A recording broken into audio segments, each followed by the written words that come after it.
Right. When I think single malt whiskey, I think Scottish Highlands, freezing cold summers and blokes wearing skirts. That's just a terrible accent, I'm sorry. Luckily, we're here in Albany, the place that proves that superb, world-class single malt whiskey can be made right here in Oz. Luckily, there's no skirts to be seen, and that's the last accent I'll do for the whole show, I promise.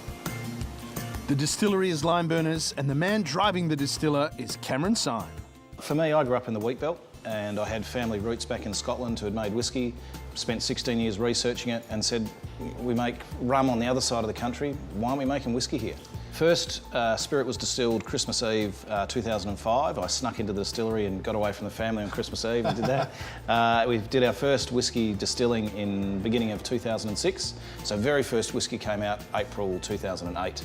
And that was a bronze medal winner in London. And you've blazed across the globe. You've had some pretty serious wins, haven't you? Yeah, look, we have. I guess we sort of go into this pursuit of excellence. So we never think we've done the best. We're always trying to look at how we can improve, what we can do better. We've won golds in London, golds in San Francisco. This year, I guess we picked up world's best craft whiskey in the US, which was a fantastic thing to get. That was huge. It was a big day. And what's next for Limeburners? Oh, look, more of the same, I guess. When I say more of the same, that pursuit of excellence. We've now got our 3 distilleries, so we just commissioned our still in the Porongurups last week, and that becomes the home of Tiger Snake, so if you like Australian whiskey, bourbon in inverted brackets. Here at Albany is their flagship site where their award-winning single malt was born. And the reason it tastes so good? It's handmade using the freshest local ingredients by head distiller Ben Kagi. What he can turn a beer brew into is absolutely delicious. So we end up at the end of that fermentation brewing process with about 8%.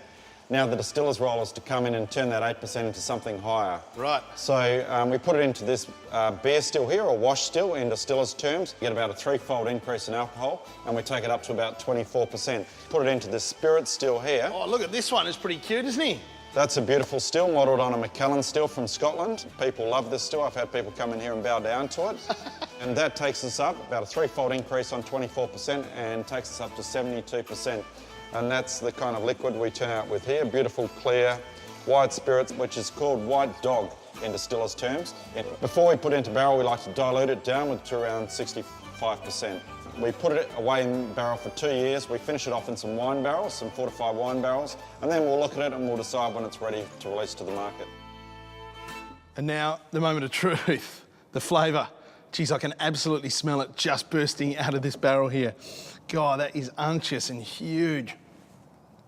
Oh, completely wonderful, great big broad mouthfeel. You can taste it from the front all the way to the back. There's no wonder these guys are making the whiskey world stand up and take notice. Russ is going to have a field day with these flavours.